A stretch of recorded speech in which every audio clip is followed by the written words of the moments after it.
আমরা তো বাংলাদেশি না যে না বাংলাদেশ থেকে আমরা আসছি, যেটা সত্যি কথা। জন্ম এখানে আমাদের 53 বছর বয়স ছিল, তার আগের থেকে থাকে আমার মা বাবা। এটা বললে হইলো নাকি?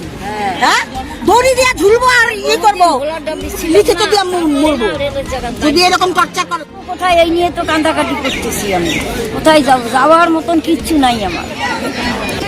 যে বাঁচবই বানার পর থাকতে তো হবে। এই বর্ষা একটা গুরু কুকুর বিড়ালেরও একটা জায়গা লাগে, একটা দৌড়ি যায়। আমরা কই থাকবো?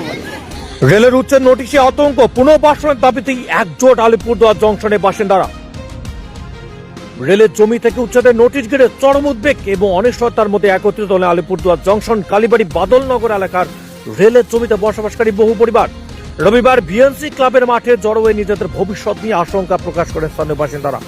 এদিন এলাকার বিধায়ক পরিতোষ দাসে আসার কথা থাকলেও অন্যত্র পূর্ব নির্ধারিত কর্মসূচি থাকায় তিনি উপস্থিত হতে পারেননি। তবে উপস্থিত সকলে স্বাক্ষর সংগ্রহ করা হয় এবং আগামী বৃহস্পতিবার রেলের ডিআরএম অফিসে গিয়ে বিষয়টি নিয়ে দাবি জানানো হবে বলেই ঘোষণা করা হয়। তার এক মহিলা বলেন, আমরা নিরুপায় হয়ে এখানে বসবাস করছি। রেল যদি নিজেদের জমি ফেরত নিতে চায় নিক, কিন্তু আমাদের মাথা গোজার একটা ব্যবস্থা করে দিক। আমরা তো আর বাংলাদেশি নই, আমাদের জন্ম এখানে।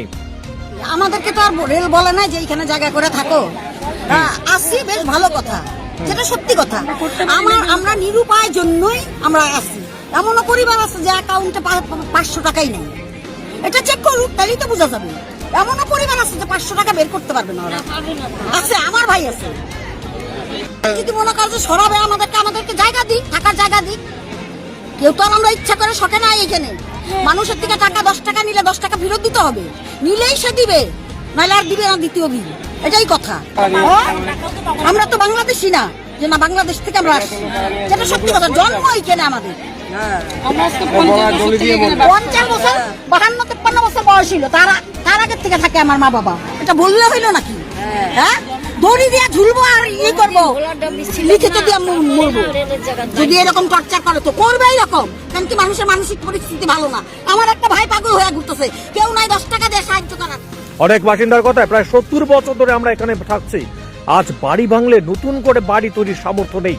রেল উন্নয়নের কাজ করুক, কিন্তু আমাদের ভবিষ্যতের কথাও ভাবতে হবে। এ প্রসঙ্গে সাংসদ মনোজ সিংহা বলেন, রেলের উন্নয়নমূলক কাজের জন্য জমি খালি করার প্রয়োজন হতে পারে, তবে প্রশাসন ও রেল কর্তৃপক্ষের মানবিক দৃষ্টিভঙ্গি নিয়ে বিষয়টি বিবেচনা করা উচিত। কোন প্রকৃত ক্ষতিগ্রস্ত নিরীহ পরিবার যাতে অন্যায়ভাবে বঞ্চিত না হয় সেই বিষয়টির উপর তিনি নজর রাখবেন বলেও জানান। ওখানে ঘর করছি, বড় বন্যা হচ্ছে না, বড় বন্যার আগে তো কিছু করি না বাবা। আমি তো এই নগর টগর করি, গোপাল গোবিন্দ নিয়ে থাকি। যাবো কোথায়, এই নিয়ে তো কান্দাকাটি করতেছি আমি। কোথায় যাব, যাওয়ার মতন কিচ্ছু নাই আমার। এইটা যে ভাঙি দিবে, ওইটা যে আমি নেবো তারও আমার ব্যবস্থা নেই। আরো কোনাদের পাশে জায়গা নেই, আমাদের একটু ব্যবস্থা করে দেব যে বাঁচবই বানার পর থাকতে তো হবে। এই বর্ষা একটা গুরু কুকুর বিড়ালেরও একটা জায়গা লাগে, একটা দৌড়ি যায়। আমরা কই থাকবো? আমরা যদি জায়গা নেয় রেলের পাশে, যখন আমরা আসি না বুঝে করছি, আমাদের একটু আশ্রয় দেব। পাবলিক ছাড়া তো সরকার চলে না, সরকার ছাড়া পাবলিক চলে না। তা আমাদের কি ব্যবস্থা করতেছে সরকার? তাই করুক। আমাদের বলেছে, আমরা তো দীর্ঘদিন থেকে এখানে বসবাস করতেছি, আজকে 60-70 বছর থেকে বসবাস করতেছি। এখন তো আমাদের জায়গায় জমি কিছুই নেই। আমাদের দিন আনার দিন খাওয়া, আমাদের কাজ করলে সংসার চলে, না কাজ করলে না সংসার চলে। এখন ফট করে বলতেছে ওরা আমাদেরকে উঠে যেতে।